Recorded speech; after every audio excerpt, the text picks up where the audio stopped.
ಎಲ್ಲರಿಗೂ ನಮಸ್ಕಾರ ರೀ. ರಿಯಾಸ್ ಕಿಚನ್ಗೆ ಸ್ವಾಗತ. ಯಾರು ನಮ್ಮ ಚಾನಲ್ಗೆ ಸಬ್ಸ್ಕ್ರೈಬ್ ಮಾಡಿದ್ದೀರಿ ಅವರಿಗೆ ಧನ್ಯವಾದಗಳು ರೀ. ಇವತ್ತು ನೀವು ನೋಡ್ತಾ ಇರ್ಬೋದು ರೀ, ಇಲ್ಲಿ ನಾನೊಂದು ಕಪ್ನಷ್ಟು ಮೈದಾ ಹಿಟ್ಟನ್ನು ತೊಗೊಂಡಿದ್ದೀನಿ ರೀ.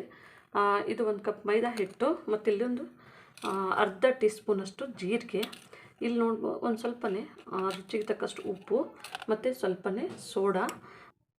ನಾನಿವತ್ತು ಮೈಸೂರು ಬೋಂಡಾ ಅಂಥೇಳಿ ಮೈದಾ ಹಿಟ್ಟಿನಲ್ಲೇ ಮಾಡ್ತಾರೆ ನೋಡಿರಿ, ಆ ಥರನೇ ಮಾಡಿ, ಅಂದರೆ ಸಿಂಪಲ್ದಾಗಿ ಮಾಡಿ ತೋರಿಸ್ತಾ ಇದ್ದೀನಿ. ತುಂಬ ಟೇಸ್ಟಾಗಿರುತ್ತೆ.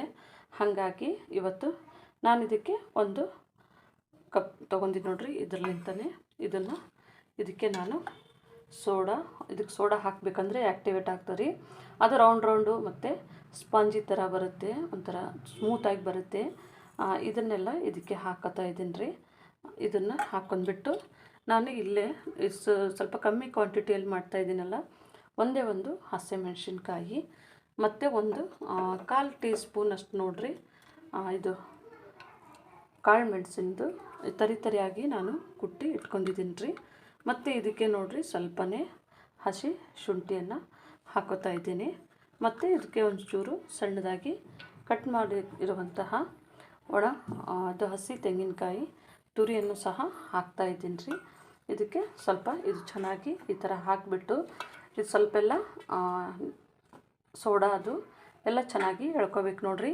ಈಗ ಇದಕ್ಕೆ ನೋಡಿರಿ 1 ಟೀ ಸ್ಪೂನು ಎಣ್ಣೆಯನ್ನು ಹಾಕ್ತಾಯಿದ್ದೀನಿ. ಇದು 1 ಟೀ ಸ್ಪೂನು ಆಯಿಲ್ ಹಾಕ್ಕೊಂಡಿದ್ದೀನಿ ರೀ. ಇದನ್ನು ಚೆನ್ನಾಗಿ ಈ ಥರನೇ ನಾವು ಕಲಿಸ್ಕೊಂಡಾದ್ಮೇಲೆ ನೋಡಿರಿ, ಇದಕ್ಕೆ ಯಾರು ಹಾಕೋರು ಮೊಸರನ್ನು ಹಾಕ್ತಾರೆ ರೀ, ಯಾರು ಹಾಕೋರು ಮಜ್ಜಿಗೆಯನ್ನು ಹಾಕ್ತಾರೆ. ನಾನು ಗಟ್ಟಿ ಒಂದು ಮಜ್ಜಿಗೆ ಮಾಡಿ ಅದರೊಳಗೆ ಹಾಕ್ತಾಯಿದ್ದೀನಿ. ನೋಡ್ಬೋದು ನಾನು ಒಂದು 3/4 ಕಪ್ನಷ್ಟು ಮಜ್ಜಿಗೆ, ಅಂದರೆ ನಾನು ನೋಡಿ ಹಾಕೋತಾ ಇದ್ದೀನಿ ರೀ. ಇದಕ್ಕೆ ಯಾವುದು ಎಷ್ಟು ಬೇಕು ಅಷ್ಟು ಕ್ವಾಂಟಿಟಿಯಲ್ಲಿ ನೋಡಿ ಹಾಕ್ಕೋಬೋದು. ನಾನು ಇಷ್ಟೇ ಅಂತ ಹೇಳಲ್ಲ, ಯಾಕಂದರೆ ಕೆಲವೊಂದು ಹಿಟ್ಟುಗಳು ಸ್ವಲ್ಪ ನೀರು ಜಾಸ್ತಿ ಹಿಡ್ಕೊಳ್ಳುತ್ತೆ ಮತ್ತು ಸ್ವಲ್ಪ ಹಿಟ್ಟುಗಳು ಸ್ವಲ್ಪ ಕಡಿಮೆ ಹಿಡ್ಕೊಳ್ಳುತ್ತೆ. ಹಾಗಾಗಿ ನಾನು ಒಂದು 3/4 ಕಪ್ನಲ್ಲಿ ಇಷ್ಟು ಸ್ವಲ್ಪನೇ ತೊಗೊಂಡು ಇದು ಒಂದು ಸ್ವಲ್ಪ ಚೆನ್ನಾಗಿ ಒಂದು 5 ನಿಮಿಷಗಳ ಕಾಲ ಇದನ್ನು ಚೆನ್ನಾಗಿ ಮಿಕ್ಸ್ ಮಾಡ್ಕೋಬೇಕು ರೀ. ಅಂದರೆ ನಮಗೆ ಇದು ಚೆನ್ನಾಗಿ ಸಾಫ್ಟಾಗಿ ಬರುತ್ತೆ. ಇವಾಗ ನಮ್ಮದು ಇನ್ನೊಂದು ಸ್ವಲ್ಪ ಬೇಕಾಗುತ್ತೆ ರೀ. ಹಾಗಾಗಿ ನಾನು ಇಲ್ಲಿ ಮಜ್ಜಿಗೆಯನ್ನು ನಾನು ತೊಗೊಂಡಿದ್ದೇನೆ. ಬೇಕಿದ್ರೆ ನೀವು ಒಂದು ಅರ್ಧ ಕಪ್ಪು ಮೊಸರು ಹಾಕಿ ಮತ್ತು ಸ್ವಲ್ಪ ನೀರನ್ನು ಹಾಕ್ಬೋದು ರೀ. ಇದು ಸ್ವಲ್ಪ ಚೆನ್ನಾಗಿ ಇದನ್ನು ಈ ಥರನೇ ಒಂದು 5 ನಿಮಿಷಗಳ ಕಾಲ ನಾವು ಚೆನ್ನಾಗಿದು ಈ ಥರ ಮಾಡ್ಕೊಂಡ್ರೆ ನೋಡಿರಿ ಹಿಟ್ಟು ಹದ ಬರುತ್ತೆ. ಮತ್ತು ನಮಗೆ ಮೈಸೂರು ಬೋಂಡ ಮಾಡೋಕ್ಕೆ ತುಂಬ ಈಸಿಯಾಗಿರುತ್ತೆ. ಹಾಗಾಗಿ ಇವಾಗ ನೋಡ್ಬೋದು ರೀ, ನಾನು ಒಂದು 5 ನಿಮಿಷಗಳ ಕಾಲ ಇದೇ ಥರನೇ ಚೆನ್ನಾಗಿ ನಾನು ಇದನ್ನು ಈ ಥರನೇ ಕಲಿಸ್ಕೊಂಡಿನಿ. ನೋಡ್ಬೋದು ಹದ ಇದು ಚೆನ್ನಾಗಿ ಬಂದಿದೆ ನೋಡಿರಿ. ಈ ಥರನೇ ನಮ್ಮದು ಬಂದರೆ ಇದು ಒಂದು 5 ನಿಮಿಷಗಳ ಕಾಲ, 5 ರಿಂದ 10 ನಿಮಿಷಗಳ ಕಾಲ ಬಿಟ್ಟರೂ ಏನಾಗಲ್ಲ ರೀ. ಟೈಮ್ ಇತ್ತು ಅಂತಂದರೆ ನೀವು ಒಂದು 20 ಮಿನಿಟ್ಸ್ ಆದ್ರೂ ಇಟ್ಕೋಬೋದು. ನಾನು ಇವಾಗ ಒಂದು 10 ಮಿನಿಟ್ಸು ರೆಸ್ಟ್ ಮಾಡೋಕ್ಕೆ ಮುಚ್ಚಿ ಇಡ್ತಾಯಿದ್ದೀನಿ ರೀ. ಈಗ ನಾವು ಚಟ್ನಿಯನ್ನು ಮಾಡ್ಕೊಳ್ಳೋಣ ರೀ.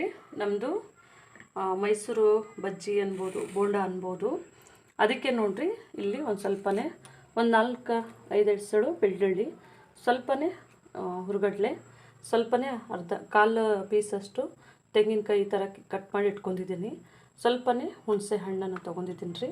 ಮತ್ತು ಸ್ವಲ್ಪ ಕೊತ್ತಂಬರಿ ಸೊಪ್ಪು, ಸ್ವಲ್ಪ ಶುಂಠಿ, ಒಂದು ಹಸಿಮೆಣಸಿನ್ಕಾಯಿ ಕಟ್ ಮಾಡಿ ಇಟ್ಕೊಂಡಿದ್ದೀನಿ ರೀ. ಮತ್ತು ಸ್ವಲ್ಪ ರುಚಿಗೆ ತಕ್ಕಷ್ಟು ಉಪ್ಪು, ಇವೆಲ್ಲವನ್ನು ಹಾಕ್ಕೊಂಡು ನೋಡಿರಿ ನಾವಿವಾಗ ಚಟ್ನಿ ಚೆನ್ನಾಗಿ ಒಳ್ಳೆ ಟೇಸ್ಟ್ ಆದಂಥ ಒಂದು ಚಟ್ನಿಯನ್ನು ಮಾಡ್ಕೊಳ್ಳೋಣ. ಇವಾಗ ನಮ್ಮದೆಲ್ಲ ಹಾಕೋದಾದ್ಮೇಲೆ ಸ್ವಲ್ಪನೇ ನೋಡ್ಕೊಂಡು ಉಪ್ಪನ್ನು ಹಾಕೊಳ್ಳೋಣ ರೀ. ಇವಾಗ ಇದಕ್ಕೆ ಒಂಚೂರು ನೀರನ್ನು ಹಾಕ್ಕೊಂಡು ಇದನ್ನು ಇವಾಗ ಮಿಕ್ಸಿ ಮಾಡ್ಕೊಳ್ಳೋಣ ರೀ.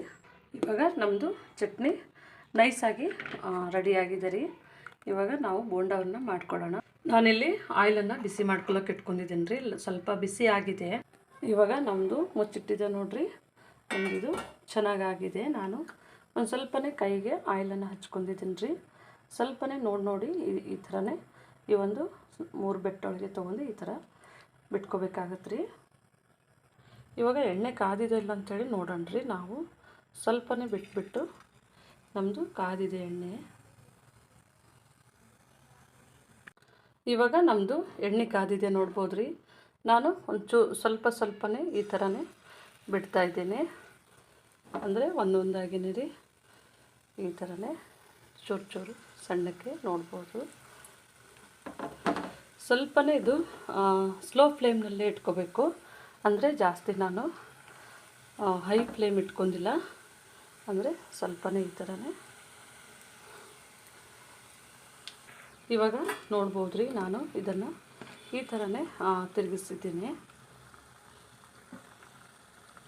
ಇವಾಗ ಸ್ವಲ್ಪನೇ ಸ್ಲೋ ಫ್ಲೇಮ್ನಲ್ಲೇ ಬೇಯಬೇಕಾಗುತ್ತೆ ರೀ, ತುಂಬ ಹೈ ಫ್ಲೇಮ್ನೂ ಬೇಡ.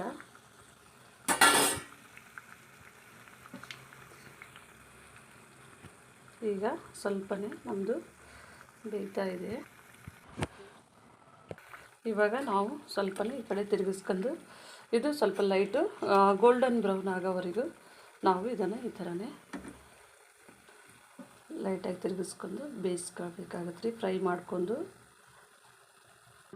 ಇವಾಗ ನಾನು ಬೋಂಡ ಬಿಡ್ತಾ ಇದ್ದೀನಿ, ನೋಡ್ಬೋದು ರೀ.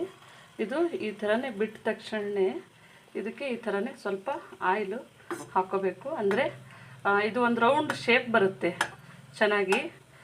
ಯಾಕಂದರೆ ನಾವು ಹೊರಗಡೆ ಹೋಟೆಲಲ್ಲಿ ತಿಂತೀವಿ ನೋಡ್ರಿ, ಆವಾಗ ಸ್ವಲ್ಪ ರೌಂಡ್ ಶೇಪ್ ಬರುತ್ತೆ, ನೋಡ್ಬೋದು ಈ ಥರನೇ. ಮತ್ತು ನಾನು ಇಲ್ಲಿ ಇನ್ನೊಂದನ್ನು ಹಾಕೋತಾ ಇದ್ದೀನಿ. ಇದನ್ನು ಸ್ವಲ್ಪನೇ ಒಂದೆರಡು ಸೆಕೆಂಡ್ ಬಿಟ್ಟು ಈ ಥರನೇ ನಾವು ಈ ಕಾದ ಎಣ್ಣೆಯನ್ನು ಈ ಥರ ಹಾಕಿದ್ರೆ ರೌಂಡ್ ಶೇಪ್ ಬರುತ್ತೆ, ಆವಾಗ ನಮಗೆ ಇದು ರೌಂಡಾಗಿ ಕಾಣ್ತದೆ. ಇದು ನೋಡ್ಬೋದು ನೀವು. ಈಗ ಈ ಕಡೆ ನಂದು ರೌಂಡ್ ಶೇಪ್ ಬಂದಿದೆ ಇದೇ ಥರನೇ. ಈಗ ಇದನ್ನು ಮೇಲ್ಗಡೆದು ರೌಂಡ್ ಶೇಪ್ ಆಗಿದೆ, ನೋಡ್ಬೋದು.